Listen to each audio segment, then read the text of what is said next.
All right, so I'm here with SatCitAnanda. He's actually Alan Watts in the Discord, confusingly enough, but he is a person that's been around Norm's Discord for quite a while and has been rapidly on the pace of improvement to the extent that he has now found himself as one of the 8 mentors in the recently announced mentor tournament. SatCit, how are you doing? I'm doing well. How are you? I'm doing well. I'm doing well. So we're just going to start with this. You mentioned that you were very interested in taking on the challenge of coaching. Now, I know you haven't talked much with Levinsky, your student. That was announced only a couple of hours ago, as at the time of this recording. But how do you envision the difference between yourself as a player and yourself as a coach? Okay.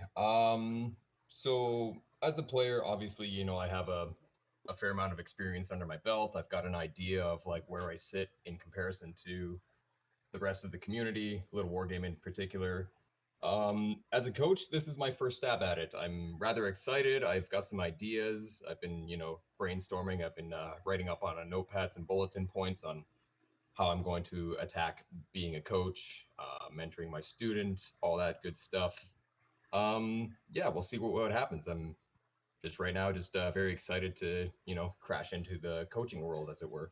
Yeah, absolutely. So one of the first things about coaching is, you kind of build up. My idea of coaching is that you build up from some principles and you go from there. So to make it a little less abstract for anyone who is listening, let's say that your student Levinsky, again, you haven't had a chance at this point to really meet up or interact with them on a one-on-one basis. Let's pretend that Levinsky is this blank slate new person.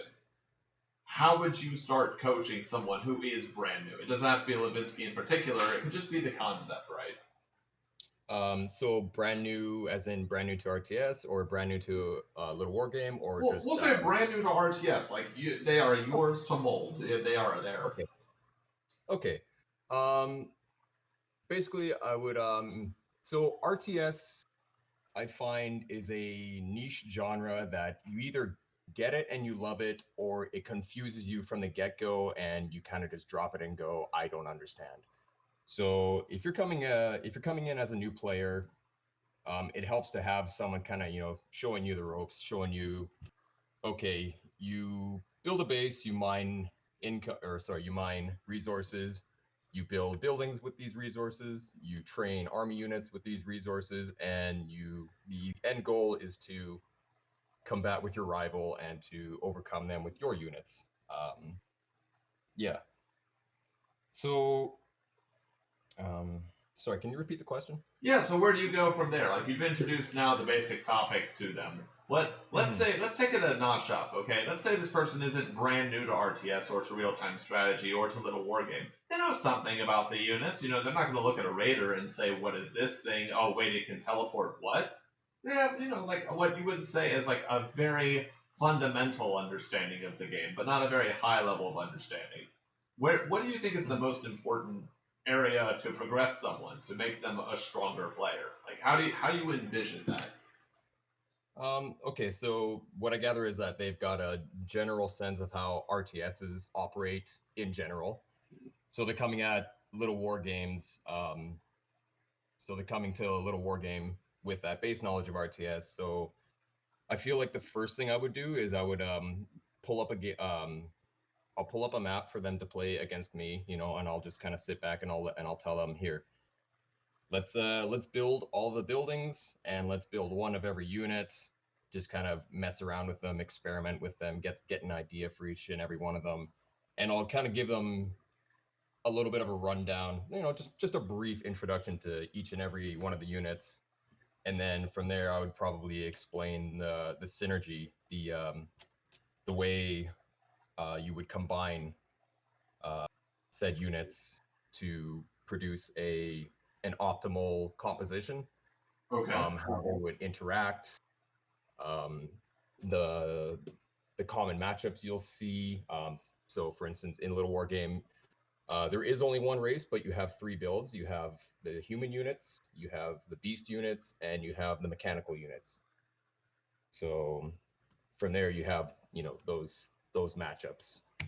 Okay. Um, yeah, we just tinker around with those a little bit, get a feel for how each of those 3 builds operate, and kind of contrast and compare.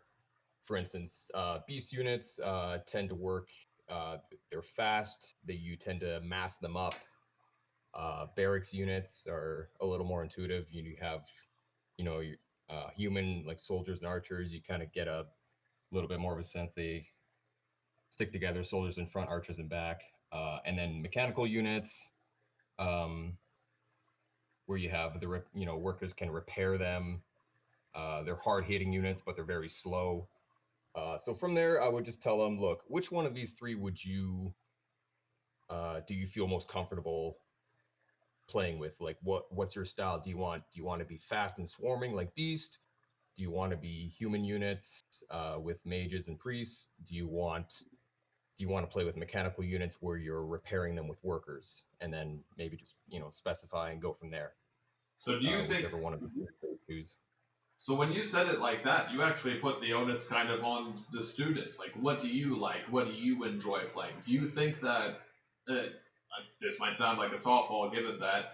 Do you think that students should universally try something? Do students have talent? Like, if you're starting off, if you're brand new at something, do you think that people have talent even for things they're new at? Like, what's the reasoning for giving them the option, basically? Surely it would streamline your learning if you were to just tell them you're doing this. So I'll relate this back to, say, when I originally was getting into StarCraft 2 back in the day. I was tinkering a little bit around with Terran units, and then I switched over to playing with Zerg. And I really liked Zerg because big picture, I was thinking, okay, they're really fast. They can scout the fastest. They can kind of swarm to where the rivals' army units won't be. So I really liked that as a concept. I based it off of the concept of I want to take map control. I would like to scout. I would like to see everything, and I felt like Zerg accomplished that the most. Whereas, say, if you're playing Protoss, if you're into sitting back and gathering up a death ball and then you go march and you just go kill them, or Terran has a lot of tools at their disposal. You can have a lot of different options with them as well. Yeah, just that's how I would go about getting my student to pick whichever one they feel best suits how they feel they want to approach an RTS. Okay.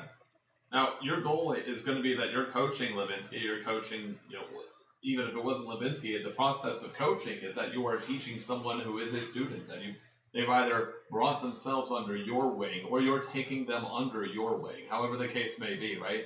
So with that, this is, however, a tournament.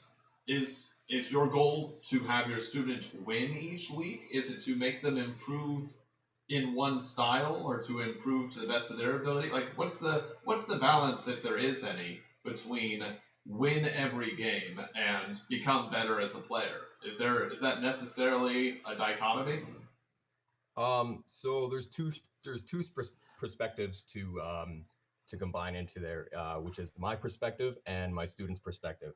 Now, for my student Levinsky, of course, you play to win, right? Like, we play these games, and it's, as RTS in particular is one of those games where you keep playing and you keep figuring things out. You keep cutting corners. You keep optimizing your build orders and all this jazz. All with the goal of course winning, right? And winning feels good, and the more you win, the more satisfying you feel, the more accomplished you feel, all of that good stuff. And then from my end, as a coach, how I would feel the most accomplished is it doesn't necessarily matter at what point my student is when I take upon them. What's most accomplished for as a coach, I would feel, is the amount of improvement that happens. So let's just say Levinsky is, like, say, on the lower end and winds up not even making like top 4. Let's just say that happened. Right. But what's important is that, okay, we've progressed from, the very bare bones, they're just getting into the game, to, let's say, I've got them with a pretty decent almost optimized build order for one of the 3 races, let's say, and they're getting a good feel for, okay, they're getting, like, to say 3 bases or 4 bases. They're kind of holding off the first couple of attacks. They're not dying within the first 5 or 10 minutes. You know, they're growing. They're seeing improvements, and they're even if my student is not winning, they're seeing growth, and they're seeing the light at the end of the tunnel. They're seeing, oh, if I can just get a little bit better at this and a little bit better at that, and yes, I did it. I got past this point. Okay, now the next point is this. Let's say, for instance, you know, the infamous Rynus ball. You know, if we get to a point where you would survive the first 5, 10, 15 minutes of a game, and then you get to you get to your rival's Rynus ball, and it's like, okay, we've gotten this far. This is good. Now it's a point of solving these finer points, getting them to where, hell, even some of the mentors are in the process of trying to solve these questions that we've been at for a while now. Yeah. Okay. So part of that, like something interesting that you alluded to there is that you brought up a lot of these like broad things that you want. You think a coach should be able to bring to his student, like a certain level of comfort and ease, and but you did get to this idea of a build against each of the races, and that brings up something interesting. I don't know if you've heard of this before. So have you ever read The Inner Game of Tennis? I have not. So The Inner Game of Tennis is this book by a guy who's just a longtime tennis coach. And the idea he expresses is as follows. If you just teach people and say, look, you have a million things you have to work on. This is bad, and this is bad, and this is bad, and this needs to be improved, and this could be better. And you hit the student all at once with that, they'll just completely fall apart because they're trying to work on too much at once. But if you say, look, all I need you to do for the next week is just this. Like this one thing. Like make your ball toss a little bit higher. Like bring this second foot back a little bit sooner. You know, we're going to do this exercise so you can return to the baseline more easily. We're going to put some more focus in that. He said that's how you get people to improve. So is your goal then to, like, the reason I brought that up is that I think a natural follow-up is when you mentioned making one build for the student, how much of even determining the build is going to be you or your student? Because you mentioned the race, like that's comfort and familiarity, etc. Do you believe students naturally have different strengths in terms of even as far along as a build?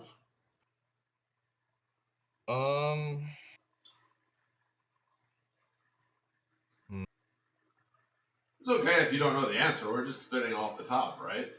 I think that's like more so something that I would have a better answer for when I approach that bridge with my students. Okay. Yeah. Part Again, of yeah. Go ahead. Yeah, part of getting used to the coaching role, right? Yeah. That as well as like getting a feel for how my student operates and what they feel, you know, and then also getting their input on what they feel best suits them within that said race, you know, like a build that they feel comfortable with. Now, we're not going to go over the students too much because without you having much communication with Levinsky, right, I don't want you to be put into a shot in the dark kind of scenario. But I will go this way. You know, you look at the mentor list, Visix, Rynus, PranksterGangster, Humon, yourself, Aicy, Glaba, and Norm. From a mentor side, from a coaching side, do you think that any of these coaches have an advantage over you? Is there anything that you're trying to, just as your student's going to try and beat other students, do you think there's a hierarchy of coaching skill amongst the mentors? So this is this all depends on like how much correlation there is between player skill and their ability to translate that into coaching efficacy. Immediately my mind goes towards, say, Aicy, for example. He's I believe you said he's a former European StarCraft 2 Grandmaster, correct? Yes. Yeah, so I mean, immediately right there, like he's got a vast amount of experience playing the game. Well, StarCraft 2, but like RTSs in general, right? He's got a lot of experience under his belt. So immediately, you know, it might not be 100% correlation, but definitely I feel like he's going to have a leg up on coaching his students as well. Yeah. Well, it's like if it's only 30% correlation, 30% of that much experience, it's just sizable, right? Hmm. It's just a lot to overcome. We'll make Yeah. it a bit more personal then. Like I first started Yeah. talking with you and interacting with you in Norm's Discord. You've seen Norm coach? You know the videos are out there. Are you Hmm. scared of fighting off Norm and his student? You know that now that you mentioned that, yeah, that is going to be quite a challenge to Okay. overcome as well. Absolutely. Okay. Um, Norm's enthusiasm. Okay, so Norm, what I've seen, and obviously, because I've been in his Discord, he is very enthusiastic about Little War Game, about coaching, about putting out content. So I feel like he is going to give this his all. Like he is going to be 100%, 110% into this coaching role. So I do feel like I'm excited to see what he's going to show through his students' performance, and excited to see what happens. Yeah, I feel like he's going to be one of the top contenders for this tournament. Okay. Absolutely. How satisfying would it be to beat him, though? Like, well, you wouldn't be beating him. Like, what would actually be happening No. is you and Norm would be talking to each other in the background while Oh, oh, it'll be Levinsky and great. Klatter Herza are smacking down each other in best of threes. But Oh, how it's would that feel? it's gonna be great. Norm.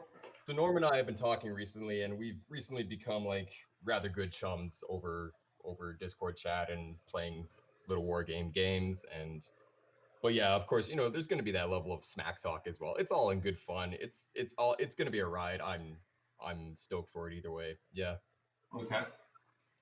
To what extent? So time might be a factor. This is at least something that I look at and I consider relevant. So, for instance, the way I look at it, people like Visix and yourself seem to have more time to devote than maybe someone like Glaba. Not because Glaba doesn't want to devote time, and I wouldn't impugn like his desire to coach therx, but Glaba is also the developer. In addition to, as Hobo and I mentioned, we're all adults. We all have things going on, whether there's school or their work or etc. Little wargame isn't something that anyone's getting paid professionally to do. Um, do you think that the time people invest is going to matter that much? Like, is it the case that you need that much more time as a coach? That's definitely going to be a big factor in my opinion. Yes. I'm also, of course, I'm a full-time worker, right? So Yeah, yeah, I'll yeah. have like I'll have some evenings and weekends to devote to this. Hopefully, Levinsky and I can coordinate more time to practice than not. That'll definitely be a big factor.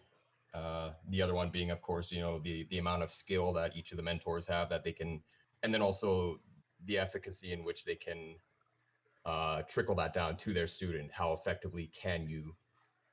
So, like, because you were saying before, like being a player and being a coach obviously are two different things. Like, you can know as much as you can possibly about this game, but if you're coming at it with um, not an optimal way to filter that knowledge down to your student, it's going to be the amount of time you spent won't be as efficient.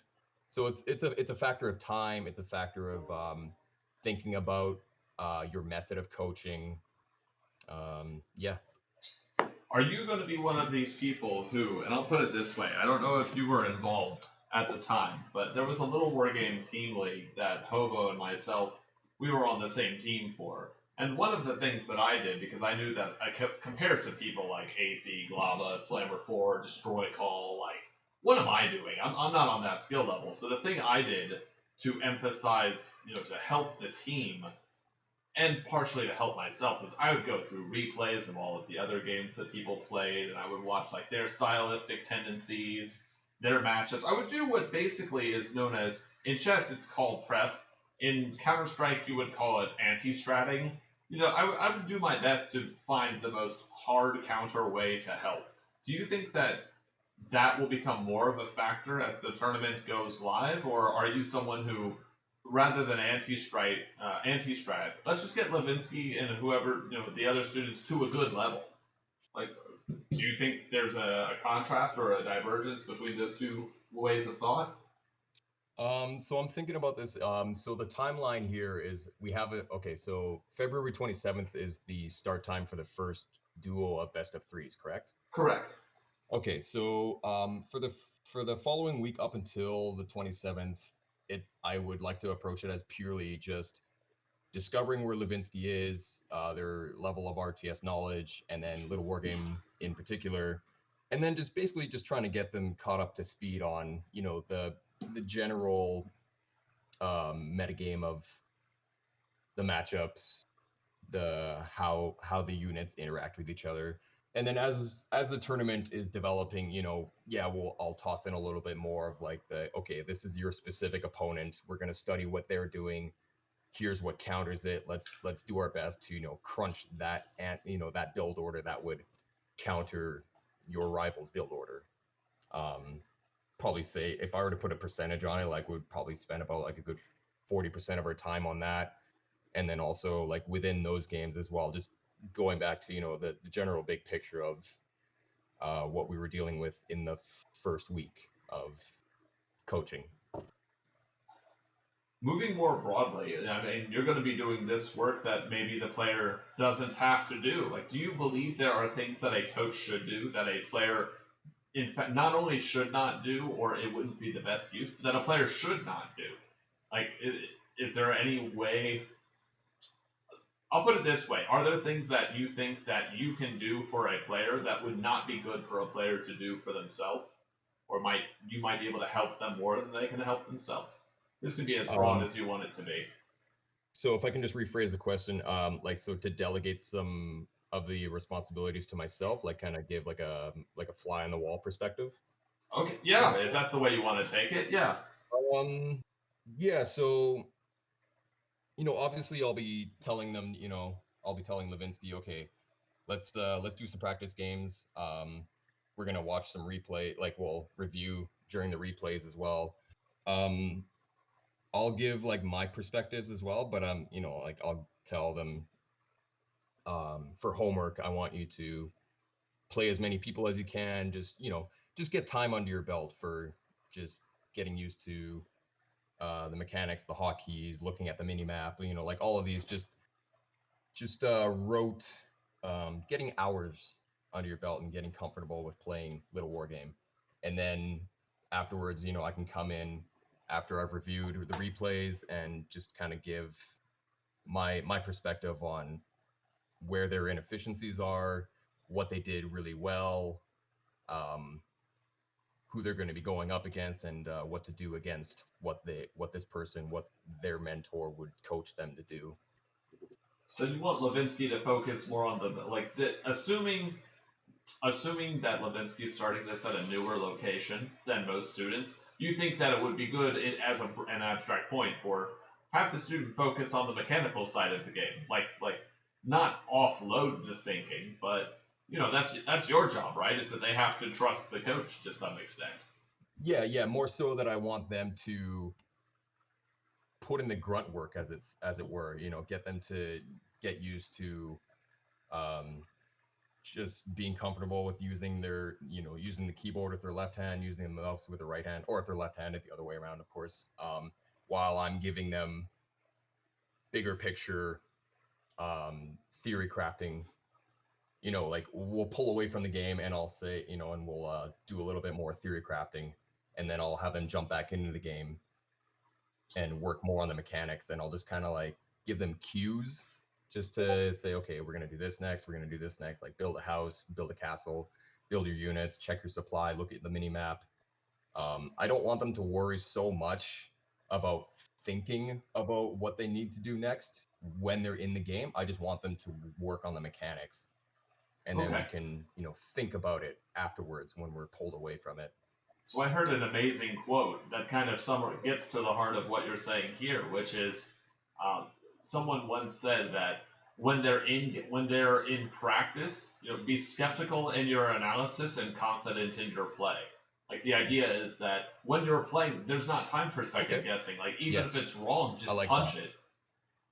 But afterwards, it win or lose, like So you opened the door for this, so I'm curious, like, what role do you think theory crafting has in Little Wargame? Because there is an extant meta. There are very common, or to the extent that meta means most efficient tactic available, like most common builds, trends, responses, timings, etc. Mm-hmm. To what extent what's the value in theory crafting for you? Like, is it something that you do for yourself as the coach? Is it something you discuss with the player? Like, what role do you think theory crafting plays in this kind of relationship? So first and foremost, I enjoy like the theory crafting side of things just because I enjoy the game and I like thinking about how those types of things will interact as the game progresses. Okay. Um, sorry, I lost my train of thought. Can you What's the repeat that role of question? theory crafting? Like, you like doing it just Okay. because you can, but then what's the purpose of it? Like, what are some benefits for it? So if you're going to go about trying something that you think, oh, what if I try this? And then you go and, you go play a game and you try this thing. Let's say, for instance, Sin City, right? You're setting up a wall for, like, say, your third base or whatever. And it gets proven to you via your rival exposing a weak point. Well, then you get shown firsthand, okay, that doesn't work because of this. Okay, so I know for a fact that I can't really go down this route. So you're exploring avenues and you're testing things out and you're being shown why it's correct, or even better, why it is, or sorry, incorrect, or why it is correct. So just getting a feel for why, and then that also answers to you some deeper questions as to why the metagame is where it is at the current point in time, as opposed to, let's just say, I'm telling you, follow this because this is the current build order and that's just how it is, right? Like, Right. don't be afraid to go outside of the lines of where the current metagame sits at the current point in time, because it's much better to enjoy the game, first of all, via exploring why this doesn't work or why this works or why no one looked at this particular aspect of the game. Maybe I could, I might not be the best at the game, but I could definitely show you, hey, there's this little snippet of the game here that no one else has ever done. This is going to improve efficiency by this much, And yeah, winning is good and all, but like the more games you play, the more you just, or at least for me, I discover it's best just to just to tinker around and like find things out and um yeah, just to explore every avenue, every route that you can. Yeah, that makes sense. Like, for instance, I play Magic the Gathering. Something, if you don't Mhm. know much, do you know much about it? I'm vaguely familiar with the Okay. card game. I never played it. All that's relevant here is that this is a game that has a 60 card deck, and outside of one major exception that's not relevant to the story, you can only have 4 of every card. But you would think that people would just get 4 of every card, but Mhm. sometimes a metagame shift is such that instead of 4 of this card that everyone else agrees is really good, you only put 2 copies of that card in, and then you put 1 copy of this other card no one's using, and another 1 copy of a different card no one is using. Because that might give you like a few percentage points to outplay somebody in a mirror matchup that otherwise you would never have. Like, I think that the Mhm. way you're describing theory crafting works exactly like that. Maybe it's not that theory crafting replaces existing meta, but if you are one of these people who's looking for every grasping edge that you can get, can't hurt to have like an extra 1 or 2 percentage points in your odds, right? Mhm. Mhm. So with that, this leads me to an interesting question, one I had considered beforehand, and it's as follows: there is a meta and it exists, but it exists mostly built on the upper echelon of players. There are builds that are bad, like in the sense that they're not seen as good against the current metagame because of the capacity of higher level players, but Mhm. they might be really overpowered or good for people at a lower level of play. Like, Um, would you advise, or do you think coaches should teach those overpowering to low or mid-level player tactics to a new student, or do you think no, you just this is what's good, you do what's good? So you could approach it in that sense where you're trying to teach them like the optimal builds that like say the grandmasters are all about. I'm gonna relate this back to like say chess, for example. Yeah. So you see a lot of like grandmasters playing common lines, and you could study opening theory all you want, but if you're like at a 13, 1200 ELO, you're not usually coming across those lines. You're gonna see a lot more wild variations, vast gambits and whatnot that just work because you're not playing against grandmasters. You're playing against people who are not as adept to the game. So And by I assume the analogy to spread it further is that yeah, you wouldn't see that in a grandmaster game because the grandmasters both know the refutations for that or the refutation to stop it entirely. Or like, and okay, I guess we could pre-move the next 20 moves before the two of us get to play a good game together. Whereas like if you were saying you're that 1200 rated player, you're that like average to slightly below average player, you don't know what all those refutations are. Like it might work against you just because you've never come across it before. um, the master has failed many more times than the student has even tried. Okay. So grandmasters have like tens of thousands of games under their belt. They've been at 1200, 1300 ELO before. They know where those lines are going to wind up because they've played them for thousands of times. They know, those wild gambits, or at least they used to, because that's what they were playing with back in the day, up in their journey to climbing up to grandmaster status, let's say. So they've got a general idea of like where those wild lines are going, and they're playing someone of equal skill level, so they both kind of like have a handshake agreement on, okay, we both know that these wild lines don't work, so we're going into these optimal builds, these optimal lines, and this is where we are at because we are at this level. Whereas, you have like the newer students coming in and exploring the game for themselves and discovering for themselves why those wild variations, those off kilter builds don't work. Okay. They'll work they'll work more often because they're playing players of their skill level. And what I see happening is that like those students will keep playing each other because it's fun to play someone of an equal skill level, and then they can also discover for themselves, they're both growing at relatively equal rates. They'll discover alongside their rivals why these not so optimal builds don't work. Like they'll discover that as they're playing games, as they're getting hours under their belt. Okay. And I mean that's important to bring up too because there will undoubtedly be students. I'm not a master of the future, right? I promise that this is said before. I don't know when this video will come out, but I promise this has been said just hours after the mentor tournament's like student selection was done. None of the games have been played yet. I guarantee you there's gonna be a game that's something like someone wins with an at-home 2-racks where they march archers across all of Ravaged to kill their one den opponent.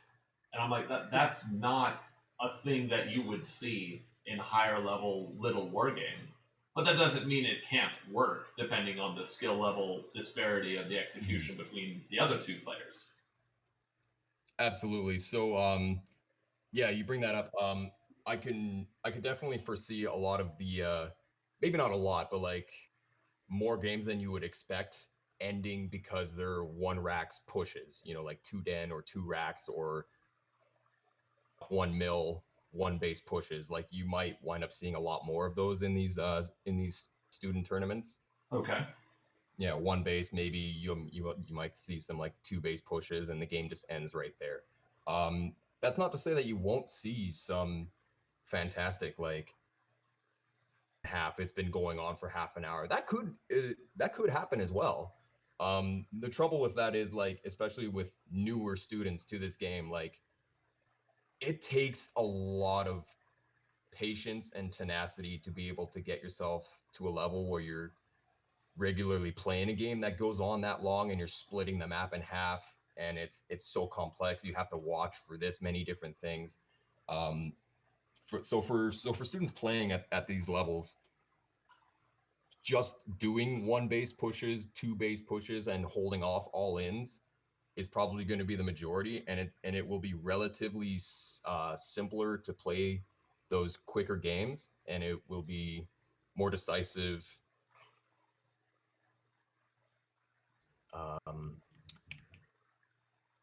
Less taxing on the brain, so to say, right? Because we're doing best of 3s as well, mind you, right? So yes, these are going to be playing two of them each week. Not only that, right, 2 best of 3s each week, so anywhere between 4 and 6 games a week for each student.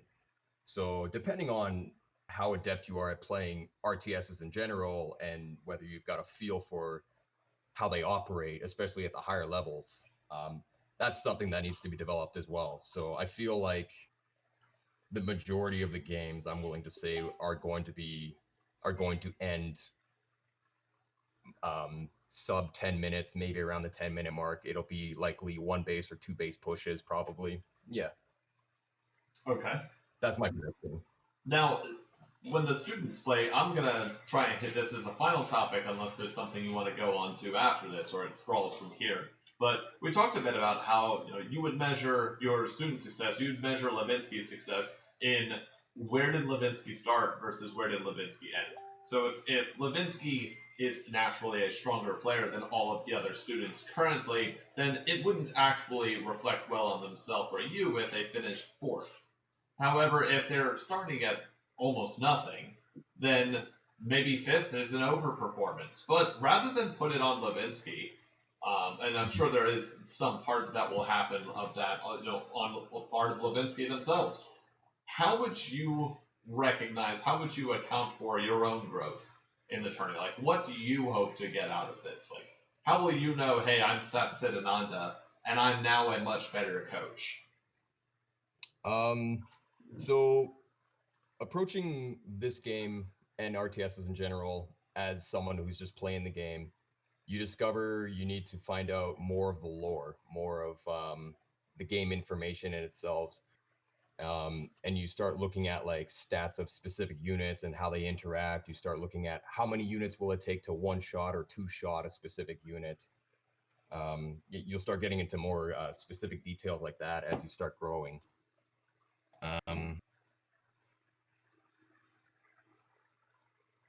Yeah, how would you know that you're successful? Like, how would you know that you thought you grew? Yeah, so you approach like absorbing that game information as a player, but then as a coach, as a mentor, there's also that game information that you need to disseminate and then also be able to translate efficiently to your players. So I get the understanding I feel like is that most of the mentors in this tournament are